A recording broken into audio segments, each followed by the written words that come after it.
Okay, so I just did the shamanic journeying, and I was the only one to show up for it. It's, this business just opened up, and they do like Reiki and readings and rune readings. There's an herbalist. They do all kinds of cool shit. So anyways, this was their first shamanic journeying group that they have, and it's totally free by donation only. And I was the only one that showed up. And so I got like the full treatment. Like, instead of having to lay down on my yoga mat on the floor, I got to be up on a table. And it was totally like catered to me, basically. So I'm gonna explain what happened. I wrote it down a little bit. My experience.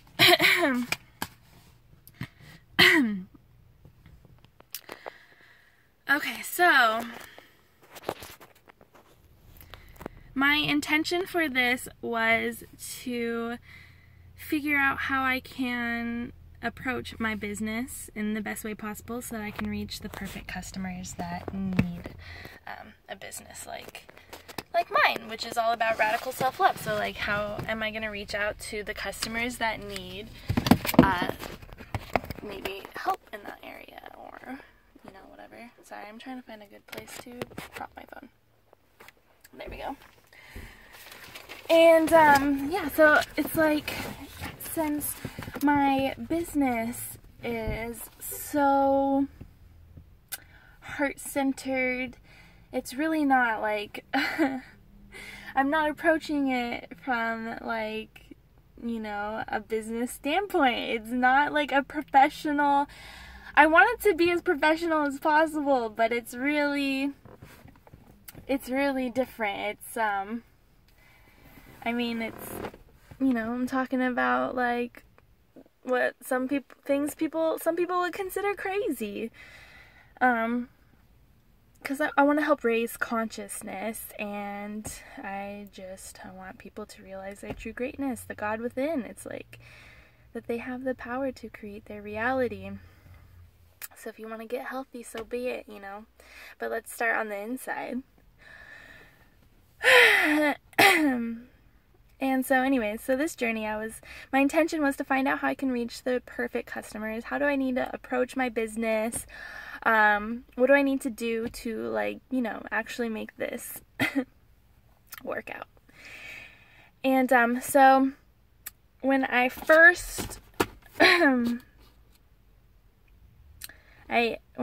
he started doing the like rattle thing or whatever, I imagined being back in California where I grew up. Down the street we had a creek, and I spent so much of my time there. It's one of my favorite places. And there was a tunnel, and I just imagined myself exploring, going through that tunnel. And when I got to the other side, I was like yelling at my spirit guides, which is funny. It's something I wrote down, because I was like yelling at them, like, show me yourself, like, where are you, spirit guides? Like, I don't know, it was weird. And I started to feel my body like lift up, Obviously my body wasn't really lifting up, but that's what the sensation felt like. It just literally felt like my energetic body just raised up and levitated above my physical body. And so then I saw a flower appear. And this all just happened in my mind's eye, kind of like when you're drifting off to sleep, you'll have images start playing, and you don't usually pay much attention to them. So yeah, so I had a flower show up, and the flower was doing something like this. It would close, and it would open, and it would close, and it would open. And it did that just a few times, and then disappeared. And that's interesting to me, because my business logo is a flower. And this was not part of any expectations. The things that showed up, I was not expecting, like, So to have the flower show up is like, is my spirit guide a flower? I mean, you can have elemental spirit guides like trees and things like that, whatever. But I wasn't expecting that at all. So that was cool, and I think there is some symbology. I have to think about it for a while, like closing and opening. And that might be, to shine my beauty, to not be afraid, to open up more, to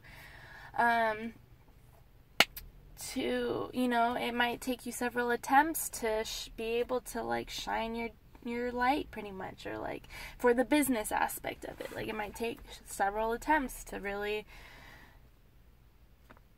be what you're wanting it to be. I don't know.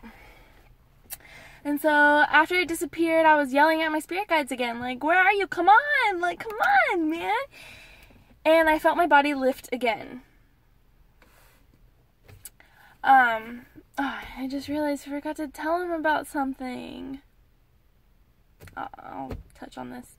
What I'm just now thinking, I'll touch on it after I finish telling you about this. Yes, my body lifted again. And then there was a mountain. And it just disappeared. It was just like the shape of a mountain. And then there was a man sitting praying. He's praying. And then he disappeared. And then it starts to get freaking crazy. Okay, so. And then after that, I literally felt that was really weird. Felt. Okay, I literally felt right beneath my belly button sinking down and pulling down, like, below me, like, girl, like, it literally felt like my arms, my head, like, everything was, like, laying flat on the table, but my belly button was sinking. And then it felt like my arms and everything were racing. So, like, at first it was just the sinking sensation, and then it was my body's actually. So it was, like, pulling and they were on two different levels. And then it literally felt like my body was flattened out with, like, a freaking, well, no, it just felt like my body was flat. Like paper. And my head was the only thing that was up, and the rest of my body was down. So I drew it out. This is what it looked like. Like, that was my head, my body. Head, body. And I'm flat as can be. Flat as a slime. Okay. And so then I seen or not necessarily my hand, but a hand. I guess it felt like my hand.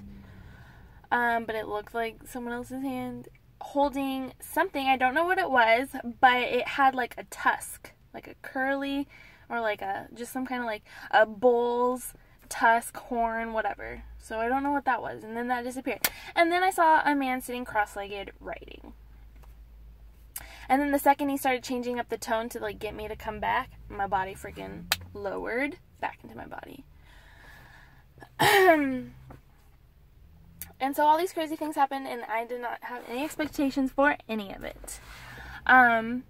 So the night before, I imagined having a giant bubble of protection around me, probably maybe double the length of my arms. Yeah, I pictured having a pretty good peripheral, like, space of protection, because I wanted to be protected while I go in and do the shamanic journeying. Because if you know a little bit about journeying, there's, like, 3 worlds. There's the inner world, middle world, whatever, which is, like, this world, but then there's the lower world, which is very earthly connected. Usually you'll picture yourself going into a tunnel into the ground or something like that. You'll meet with power animals, and just, they'll help you with worldly problems, I think. I don't know, I'm very noobish at this, so please, like, excuse me if I'm not correct about certain things. This is just kind of what I briefly got the idea of when I was, like, researching all about it. And then you can go up into higher worlds, and the upper world is where you can talk with, like, angels and stuff like that. And yeah, so I put this, like, protection barrier around me. And when I got done with this journeying, this guy is really cool. He does, like, Reiki, and I think he does readings. I'm not really sure. But he was like, I could tell, he was like, you have some pretty strong spirit guides around you, because when I was doing the rattling, I had to, like, step back because the energy was just like, you got this, like, I need to get out of your personal bubble, or your space there. And it gives me goosebumps talking about it. And I was like, that's interesting, because I literally did put a barrier around me about that length last night. And and so then, here's another cool thing. About a week ago, I asked my spirit guides to show themselves to me, because I've always felt really connected to my higher self. And so I think that the reason that I don't ever really, I talk to my spirit guides or whatever, but I don't rely on them. I think I have in the past, but I know now to just, everything I need is, you know, within me. So my higher self, I don't really need to rely on my spirit guides, although thank you, spirit guides, for blessing me and looking out for me. I appreciate you guys. So, I happened upon a really cool group that it's a fellowship that meets once a week, and it's for everyone from all kinds of beliefs, but we can talk about anything. We can talk about, you know, like thought energy. We can talk about past lives. We can talk about anything. And there's like 2 mediums in the group, spiritualists. All kinds of cool people make up this diverse group, and it's finally awesome to be surrounded by people that actually I can have a conversation about these things with. I'm not alone anymore. And so we were talking about spirit guides, and I was telling them, yeah, I haven't met mine. I don't know what my spirit guides are. They're like, have you asked them to show themselves to you? And I'm like, I think I have, but whatever. So I went home that night and I asked my spirit guides to show me themselves. As I was laying in bed, I was like, please show me. I'm ready to see you. And I'm ready to meet you. And as I was drifting off to sleep in that in-between phase, I seen a woman walking with a black cat behind her. And my mind kind of made note, like, interesting. That'd be really funny if my spirit guide was a cat. Like, 'cause spirit animals, they're a thing, I think. And for some reason the girl didn't really like mean much to me other than like the cat. It was a very like, I was like, that cat though. I don't know if the girl she was trying to express that maybe she's a girl cat, or maybe I have 2 spirit guides. I don't know. But what's interesting is that I had that vision of a cat, and then guess what? David and I woke up to a cat freaking running around the house in our camper. You know how, not actually, but that's what we heard, okay? David sat up in bed. I thought I was just hearing things. David straight up sat up in bed because he heard it. And, like, when I was little, I loved cats, like, with a crazy fiery passion. I was obsessed with kittens, or just cats, when I was a kid. And I've had so many cats growing up, and like I know what they sound like when they get excited and they're bouncing off the walls and their little paws are just running around. That's literally what I was hearing. And David was like, I don't know, maybe it's a mouse or something. I was like, that was like a rat or like something huge, because no, you're not gonna hear mice like that. It was a big thing. And so that's just was really cool. And so today he was like, I think you're onto something, by the way, with your cat spirit guide. And he didn't go into much more detail about that, but he said that. So, and then he proceeded to tell me about how he had to step back and things. So I'm kind of excited about it now. Like, maybe I really do have a cat spirit guide. And I looked up what like cat spirit power animals, cat totems mean, and there's a lot of things that actually resonate with me. Cats are independent animals. And I feel like I'm being pushed out into the world to explore on my own with my business, with making my friends now, which have just literally manifested out of nowhere. I've been lonely for 4 years, and now I've found 4 different groups to go to. I found the Shamanic journeying, and there's going to be people and community around this stuff now. And everywhere I go, I'm having heart-to-heart conversations with complete strangers. I've made like 2 really good friends.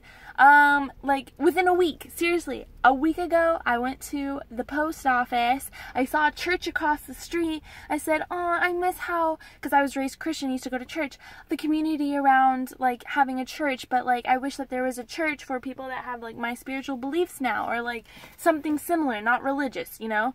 And then I found the fellowship. Like, I typed in Google, like, spiritual groups near me, and then it came, first one was, like, Dunkin' Donuts. But then underneath that, I found this collaborative energy center place, and I was like, what is that? And then I messaged them, and I was like, hey, I'm trying to find a spiritual community, or a conscious community, but I don't know where to go. Like, can you point me in the wrong direction? And she was like, oh, we have a fellowship tonight if you want to come. And I was like, tonight? Okay, I'll be there. It's, like, literally an hour. So, super freaking cool. As you can see, I'm just really excited. Now I have all this stuff to think about. I have to figure out what that tusk in the hand was. And yeah, wasn't there something that I was going to tell you about? Or did I already tell you about it? I don't know, but yeah, so I'm super excited about it. Ah! Alright, bye.